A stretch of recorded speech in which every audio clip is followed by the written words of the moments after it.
আসসালামু আলাইকুম। আজকে আমি শাক দিয়ে সিদুল বিরান করব।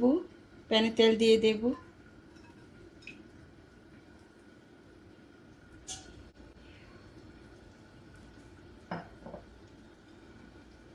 পেঁয়াজ কুচি, রসুন কুচি দিয়ে দেব।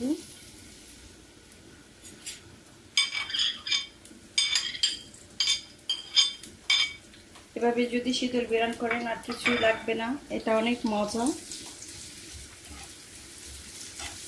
লাইক দিয়ে ভিডিওটি প্রথম থেকে শেষ পর্যন্ত দেখবেন।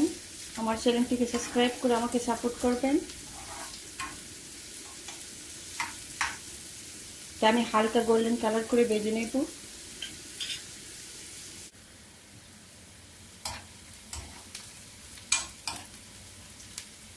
পেঁয়াজ রসুন ভাজা হয়ে গিয়েছে।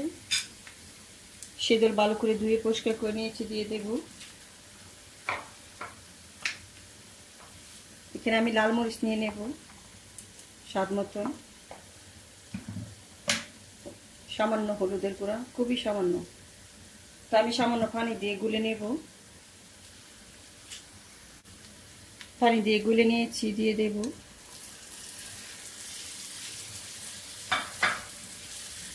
নেড়ে ছেড়ে মিশিয়ে নেব।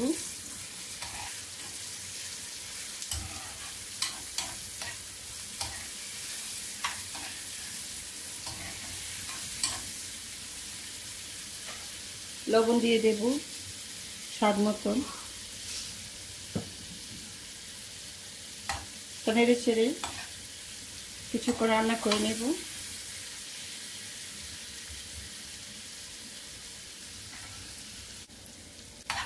চুলার আগুনটা কমিয়ে রেখেছি।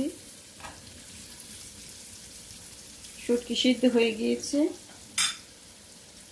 ডাঁটা শাক কুচি করে কেটে নিয়েছি, দিয়ে দেব। আপনাদের পছন্দ মতন আপনারা শাক দিয়ে রান্না করতে পারেন।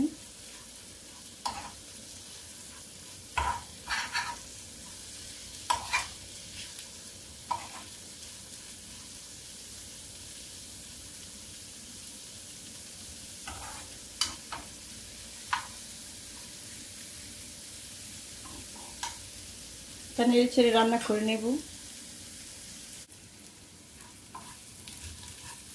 একদম ভাজা ভাজা করে ভেজে নিয়েছি। তা হয়ে গিয়েছে, চুলা বন্ধ করে নামিয়ে নেব।